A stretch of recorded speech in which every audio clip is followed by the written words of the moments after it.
Damai sejahtera Allah yang melampaui segala akal dan pikiran, kiranya menyertai saudara sekalian di dalam Yesus Kristus Tuhan kita. Amin. Shalom. Selamat sore. Sepertinya lemas. Ada sukacita? Nats kita pada malam Natal ini tertulis di dalam Lukas pasal 2. Mulai dari ayat yang ke-8 sampai dengan ayat yang ke-14, demikian dikatakan. Gembala-gembala. Di daerah itu ada gembala-gembala yang tinggal di padang menjaga kawanan ternak mereka pada waktu malam. Tiba-tiba berdirilah seorang malaikat Tuhan di dekat mereka dan kemuliaan Tuhan bersinar meliputi mereka. Dan mereka sangat ketakutan. Lalu kata malaikat itu kepada mereka, "Jangan takut, sebab sesungguhnya aku memberitakan kepadamu kesukaan besar untuk seluruh bangsa. Hari ini telah lahir bagimu juru selamat, yaitu Kristus Tuhan di kota Daud. Dan inilah tandanya bagimu, kamu akan menjumpai seorang bayi dibungkus dengan lampin dan terbaring di dalam palungan. Dan tiba-tiba tampaklah bersama-sama dengan malaikat itu sejumlah besar bala tentara sorga yang memuji Allah, katanya, kemuliaan bagi Allah di tempat yang maha tinggi dan damai sejahtera di bumi di antara manusia yang berkenan kepadanya." Demikian firman Tuhan. Kesukaan dapat kita artikan adalah suatu perasaan, adalah mau disebarkan, dan kita yang hadir di sini dapat merasakan disebarkan, dan kita yang hadir di sini dapat merasakan bahwa berita itu benar adalah berita kebahagiaan, berita sukacita. Tentu semua menginginkan dan mengharapkan selalulah berita sukacita ini yang hadir dalam kehidupan kita. Hal ini juga yang dirasakan oleh para gembala sewaktu mereka sedang mengembala dan bermalam di tempat mereka mengembalakan domba-domba. Jadi mereka nggak pulang. Mereka mampir di suatu tempat dan di situ mereka tinggal dan tidur. Pertama, mereka begitu sangat terkejut dan takut akan kehadiran seseorang yang belum mereka kenal. Mereka tidak mengetahui bahwa yang datang itu adalah malaikat Tuhan. Perlu kita ketahui bahwa keadaan para gembala sangat mengkhawatirkan, memprihatinkan. Kalau di zaman dulu, jabatan gembala itu adalah pekerjaan yang paling rendah, yang sering tidak dianggap, ya, yang sering tidak dianggap. Jadi mereka itu dalam suasana gelap, tiba-tiba malaikat datang. Apa yang terjadi? Mereka merasa takut. Kalau kita berbicara tentang takut, kita semua manusia selalu ketakutan.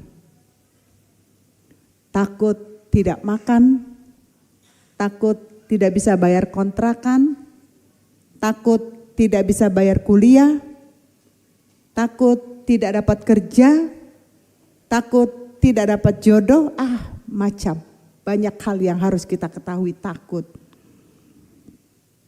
Kalimat takut ini kalau kita perhatikan mulai dari khotbah minggu yang lalu, saat malaikat datang kepada Maria mengatakan bahwa engkau akan hamil, jangan takut. Siapa yang gak takut? Sekarang kalau kita jadi Maria, umurnya masih 16 tahun, hamil.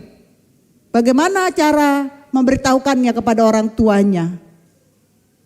Belum menikah tapi sudah hamil. Kemarin ada pembahasan di rumah kami dengan si Boru. Seandainya berita itu yang ada, wah kita langsung dibanting ya. Sama papa gak perlu ditanya lagi katanya. Orang tua pasti marah-marah. Kok anaknya hamil belum punya suami. Rasa takut itu yang ada sekarang ini berkepanjangan. Takut saat Maria diutus oleh Tuhan mengandung seorang bayi yang lahir dari Roh Kudus.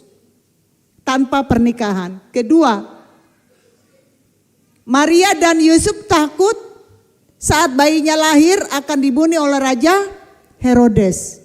Sekarang lagi diliputi rasa takut gembala-gembala saat malaikat datang. Makanya kalau dibilang rasa takut itu selalu meliputi kehidupan kita manusia. Karena apa? Karena itu tadi kita berdosa. Kalau orang berdosa itu selalu ketakutan. Kalau kita tidak bersalah, kita tidak akan takut. Saudara yang kekasih dalam Yesus Kristus, berita yang diterima oleh para gembala itu yaitu di Padang Efrata. Berita Natal di Padang Efrata kita pahami sebagai kisah pemulihan kuasa Allah. Di mana melalui pemberitaan kelahiran Yesus Kristus di Bethlehem, pertama sekali berita ini ditunjukkan kepada kaum yang dianggap paling rendah, yang tadi tidak dianggap orang, yang tidak dianggap, pokoknya ini gembala pekerjaannya dianggap sangat memprihatinkan. Kenapa pertama sekali berita itu disampaikan kepada gembala? Karena gembala pekerjaan atau profesi yang tidak diperhitungkan saat itu menerima pertama sekali berita Natal. Natal artinya kelahiran Yesus. Supaya dengan orang-orang yang paling terbawah ini, para gembala-gembala ini, berita itu sampai kepada masyarakat banyak. Karena kalau nanti berita itu sampai dari kalangan tinggi, mungkin bayi Yesus tidak selamat. Itu makanya dari berita dari kalangan bawah dulu. Sehingga dari gembala, karena dianggap gembala kalau ngomong itu dianggap tidak benar oleh orang-orang petinggi-petinggi saat itu. Jadi oleh karena itu gembala berbicara kepada masyarakat yang banyak. Masyarakat banyak memberitahukan bahwa di sana sudah lahir Yesus Kristus di Bethlehem, di kandang domba. Nah, inilah salah satu kewaspadaan orang-orang yang saat itu memberitakan kelahiran Yesus, di mana sedang semarak terjadi sensus penduduk, ya, supaya didaftarkan setiap bayi yang lahir. Nah, kalimat yang dikatakan takut ini tadi, ya, itu kalau kita lihat, kalau kita catat, itu ada 365 kali kalimat yang mengatakan jangan takut. 365 kali, berarti satu hari satu kali, 365 sepanjang satu tahun kita selalu dihampiri dengan kalimat jangan takut. Artinya kalau kita memiliki rasa takut, sekarang ini mungkin lebih saya satu hari ini melihat YouTube di daerah luar kita, di negara lain, banyak korban anak-anak karena handphone, tangannya sudah diborgol, masih begini-begini. Jadi seolah-olah dia main game. Padahal tidak ada handphonenya, tangannya diborgol dua-dua. Ada yang satu lagi sambil tidur, tangannya begini-begini. Wah, ini sudah sangat bahaya ya. Ini bahaya buat kita semua. Karena ibu-ibu sering tidak mau capek, sehingga anak nangis biar cepat diam, dikasih HP. Jangan takut, Tugas kita itu nangis. Anak nangis itu biar sehat kok, kalau anak nangis itu kan paru-parunya terbuka. Saya ingat dulu, kalau anak nangis kata dokter jangan langsung didiamkan. Biar dia nangis teriak karena paru-parunya nanti akan terbuka, itu sehat. Apalagi kalau bayi nangis pagi-pagi, jangan langsung digendong, biar saja. Memang waktu anak pertama ya, bayi nangis langsung gendong, bayi nangis. Udah kedua, udah ketiga, udah keempat, udah biasa saja. Karena apa? Memang pertama sekali menghadapi situasi yang membuat kita tidak terbiasa, melahirkan sebuah rasa takut. Takut kenapa bayi ini nangis, tapi ya kalau nangis terus-terusan tidak berhenti, walaupun digendong ya kita ini harus wanti-wanti juga. Berita Natal atau berita Injil ini sendiri, Allah bekerja di dalam pemberitaan ini. Sehingga orang yang mendengarkan dipulihkan, diubahkan, ketakutan berubah menjadi keberanian, pesimis menjadi optimis, putus asa menjadi berpengharapan, kesusahan menjadi sukacita. Ini adalah sebagai suatu tanda ucapan yang dibuktikan bahwa bayi Yesus lahir ke dunia ini. Dia sama dengan manusia ya. Itu kan ada nyanyiannya ya. Dia Yesus Tuhan kita lahir sebagai manusia di dunia. Sekarang pertanyaannya buat kita. Kenapa setiap Natal kita harus menyalakan lilin? Supaya bayi yang lahir yang dikatakan membawa sukacita ini bukan sekedar kata-kata atau puisi mengatakan bahagia. Tetapi bahagia di sini benar-benar bahagia diterangi oleh kuasa Tuhan. Sehingga lilin yang nyala ini apinya semua ditransfer ke hati kita, kita hidup di dalam terang. Kalau kita hidup di dalam terang, tidak lagi ada kegelapan. Karena apa? Kegelapan itu selalu berhubungan dengan kejahatan. Di dalam kegelapan ada iri, dengki, dendam, sombong, ya, angkuh. Tidak mau mendengar pendapat orang, merasa diri lebih hebat, merasa diri lebih penting. Padahal kita ini bukan siapa-siapa di hadapan Tuhan. Dengan adanya berita kelahiran yang disampaikan oleh malaikat Tuhan kepada gembala-gembala ini, maka manusia menjadi sama dengan Allah. Dan merasakan apa yang dialami oleh manusia itu sendiri. Karena selama manusia hidup di dalam rasa takut, Allah akan hadir melalui malaikatnya dengan mengatakan kepada kita sekarang, jangan takut. Tahun 2024 akan berakhir, jangan takut.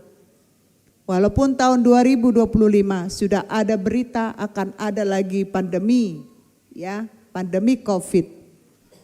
Jangan takut. Tuhan beserta dengan kita. Minum air putih yang banyak, kurangi makan manis sehingga virus-virus yang datang bisa mati sendiri di dalam tubuh kita kalau kita tidak mensuplai makanan yang manis-manis. Dan hari ini kita dapat berita yang sukacita, yaitu ayat 10 dan ayat 11 yang mengatakan, hari ini telah lahir bagimu juru selamat, yaitu Kristus Tuhan di kota Daud. Kalimat ini adalah janji penggenapan Allah. Janji penggenapan Allah sudah digenapi. Yang dulunya telah dinubuatkan oleh para hamba Tuhan, yaitu nabinya. Ada 3 hal yang penting di sini. Yang pertama, ia disebut sebagai Soter dalam bahasa Yunani. Soter itu juru selamat, ya.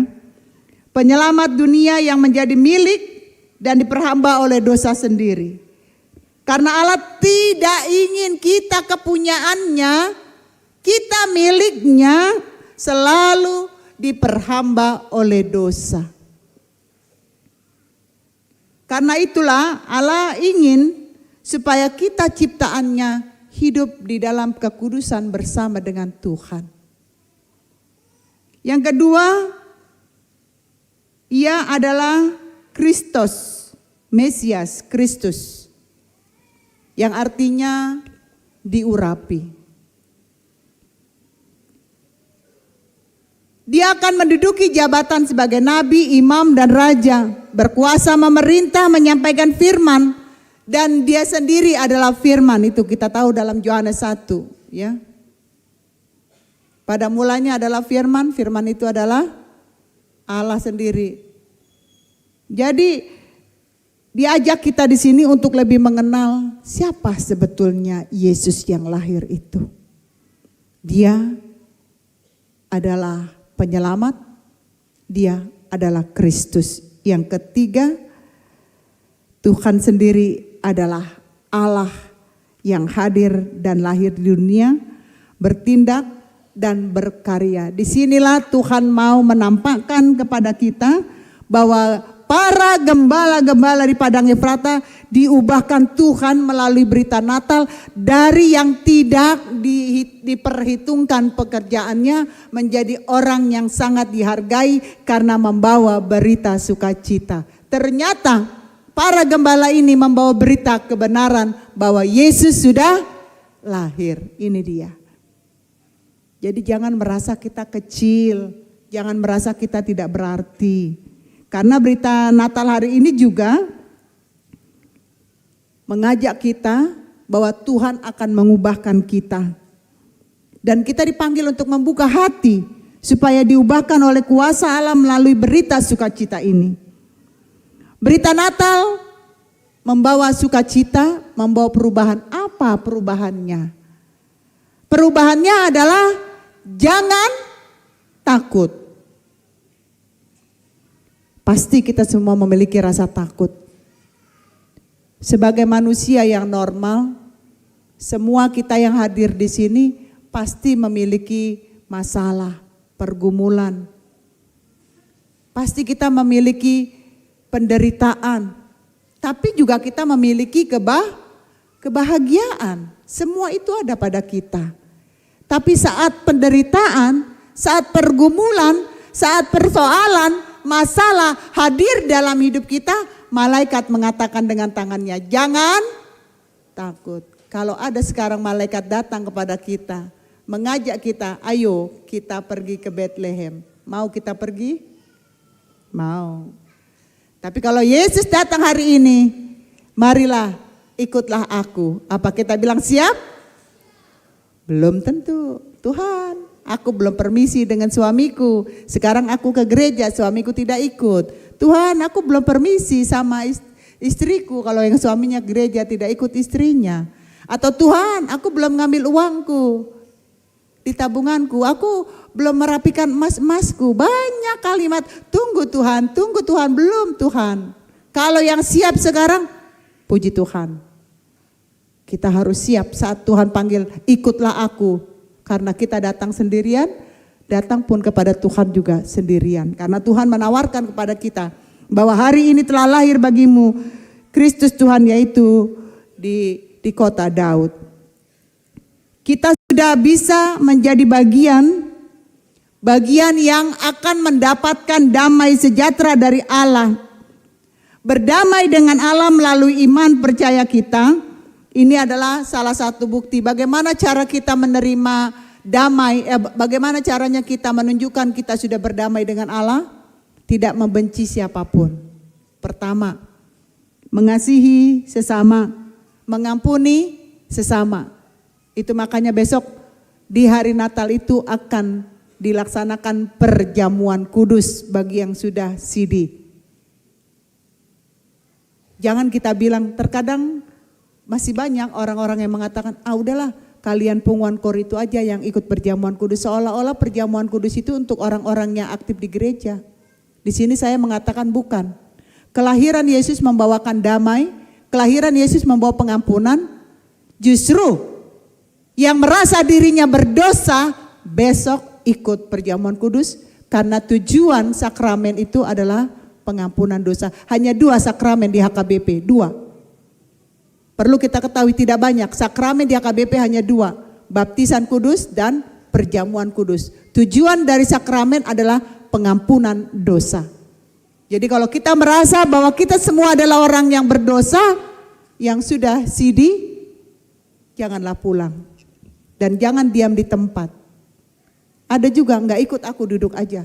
Harus maju ke depan karena perjamuan kudus di HKBP itu dilakukan 2 kali dalam situasi yang sangat mengesankan. Yang pertama saat Yesus memperingati kematian Yesus, di situ kita mengikuti perjamuan kudus karena memang Yesus mati mengampuni dosa-dosa kita. Sekarang Yesus lahir membawa bahagia, supaya kita bahagia, tidak ada beban satu dengan yang lain, memaafkan, mengampuni. Ikutlah dalam perjamuan kudus ini. Saudara yang kekasih, berita Natal adalah menjadikan perubahan dalam diri kita semua. Saya dan Anda, kita semua yang ada di sini. Menjadi manusia yang mempunyai pengharapan. Karena tidak selamanya mendung itu kelabu. Habis hujan akan datang, itu janji Tuhan. Jadi air mata akan digantikan dengan sukacita. Penderitaan akan dia ganti dengan kebahagiaan. Karena apa? Dengan damai, sukacita, maka kita akan mendapat keselamatan. Menjadikan Tuhan Allah yang paling mulia di dalam hidup kita. Jangan kita yang mau dipuji orang, tidak. Kita manusia ini gak usah heboh-heboh mau dipuji, nggak ada gunanya. Yang harus dipuji itu adalah Tuhan. Melalui sikap kita, melalui pesan Natal ini, kita semua diajak bagaimana kita bersikap, berubah untuk memuliakan nama Tuhan. Saudara yang kekasih dalam Yesus Kristus, menjelang datangnya tahun 2025, kita tidak perlu khawatir dan takut, karena kita mempunyai Tuhan yang selalu beserta kita. Apa dikatakan? Immanuel. Tuhan beserta kita. Jadi kalau sudah Tuhan beserta dengan kita, mari kita rasakan kedamaiannya. Saya nggak suka kasih, damai, terus sukacita hanya didengungkan pada saat Natal. Ini harus setiap saat. Kita harus setiap saat mengasihi. Kita harus setiap saat mengampuni, kita harus setiap saat bahagia. Ya, itu makanya saya bangga dengan STH. Selalu tampil happy, ya. Karena apa? Kalau nggak diri kita sendiri yang membuat kita happy, siapa lagi? Itu dia. Jangan nunggu orang lain buat happy. Kita sendiri yang membuat diri kita bahagia. Dengan diri kita bahagia menerima berita sukacita, telah lahir bagimu seorang putra, yaitu Yesus Kristus di kota Daud. Kita sambut kelahirannya, karena kelahirannya Yesus saat ini membawa kedamaian dunia dan bangsa. Tidak pandang bangsa siapapun, kulit putih, kulit hitam, ya, semuanya akan menerima kedamaian dengan berita ini karena Yesus datang untuk semua bangsa. Disinilah orang-orang yang merindukan kedamaian, orang-orang yang merindukan saling mengasihi, berita Natal ini mengajak kita supaya jangan takut. Kehadiran Kristus mengubah kita, mengubah segala-galanya. Kenapa kita dikatakan jangan takut? Jangan pernah mengeluh, capek aku berdoa karena gak didengerin. Siapa bilang? Tuhan itu sangat baik. Dia peduli, dia mengerti. Sekali lagi lagu seperti yang hari Minggu. Allah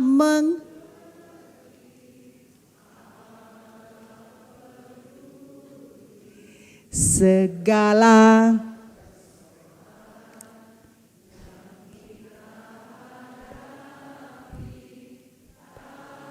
akan pernah dibiarkannya ku sebab mengerti. Itu dia. Makanya malaikat datang mengatakan jangan takut, karena Allah peduli, Allah mengerti segala persoalan yang kita tak akan dibiarkannya ku bergumul, sebab Allah itu dia. Makanya di hari ini pesan Natal mengatakan jangan takut, supaya tema kita yang mengatakan di sini kesukaan besar untuk seluruh bangsa. Bagaimana kita bisa bersuka cita, bagaimana kita bisa menerima berita kesukaan ini kalau hati kita sendiri tidak mengenal siapa Tuhan dalam hidup kita. Rasakan kasih-Nya begitu indah, rasakan ajakannya. Matius 7 ayat 7, mintalah maka akan diberikan kepadamu. Carilah, maka kamu ketuklah, maka pintu akan dibukakan bagimu. 3 hal. Minta apa saja, bukan yang terbaik menurutmu, tetapi yang terbaik menurut Tuhan. Carilah, cari Tuhan. Jangan pernah takut dengan hidupmu. Gak usah cari paranormal, salah itu. Dukun bahasa Bataknya apa? Datu itu dang tutu. Gak benar. Jadi jangan cari yang tidak benar.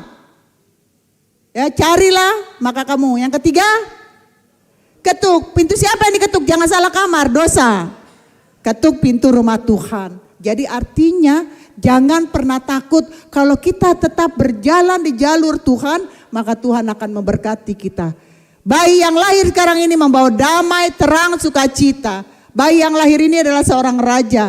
Oleh karena itu dengan malam Natal ini kita diajak supaya kita jangan takut dan kita bisa semuanya bersuka cita. Kalau kita takut bagaimana mungkin kita akan bersuka cita? Bisa gak orang rasa takut bersuka cita? Tentu tidak. Jadi jangan takut, mari kita sambut kehadiran Yesus yang lahir di hati kita.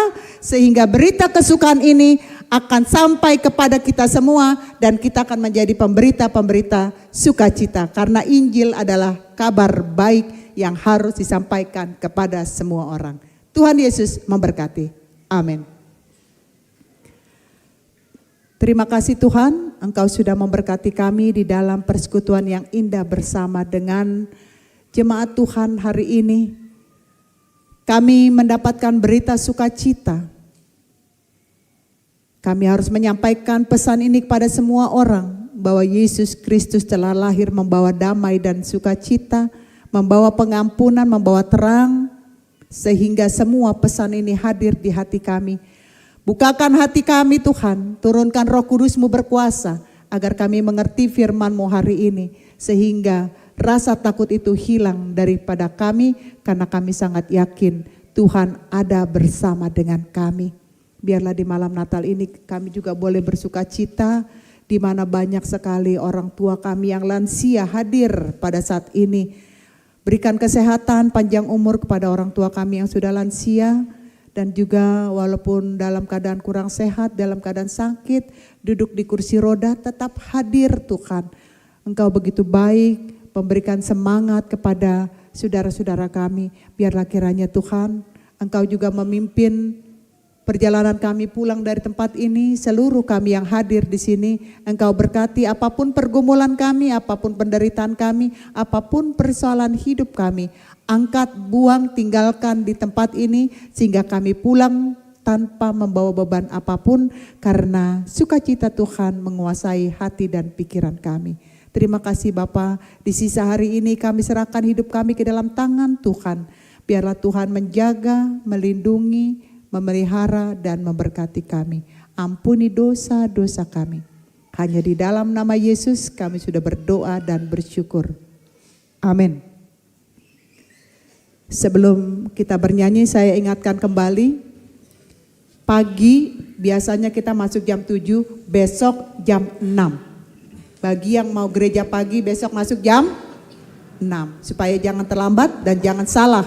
Ya, jam 6 pagi tolong diberitakan kepada anak-anak kita. Baiklah, kita puji Tuhan sambil mengumpulkan persembahan.